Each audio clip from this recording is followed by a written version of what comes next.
అంటే అయిపోయింది, భోజనం చేస్తావా? ఏం కూర చేసావు? ఏం చేస్తాను, తోటకూర బీరకాయ. బీరకాయ? అప్పుడప్పుడు ఫ్రైడ్ రైస్, దమ్ బిర్యానో, అవి కాకపోయినా కనీసం బెండకాయ ఫ్రై, మువ్వంకాయ ఇలాంటివి చేయొచ్చు కదా, మన నోటికి రుచి ఉంటుంది. ఎప్పుడు బయట ఫుడ్డేనా? ఇంట్లో చేసి ఆకుకూర కూడా తిను, ఆరోగ్యానికి మంచిది. ఇప్పుడు శివతో కదా తిరుగుతున్నావు, ఆడు చూసి నేర్చుకో.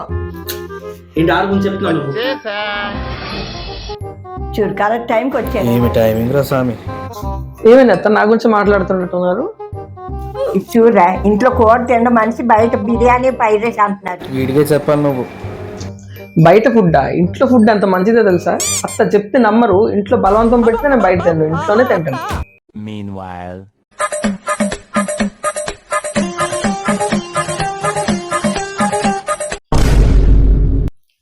చూడు, చూసి నేర్చుకో. అదే సాలే. అమ్మ చూడు, అట్లీస్ట్ చూడమ్మా. ఏ చూసిరి, అది బాగానే ఉన్నది, నువ్వే నేర్చుకో. పావు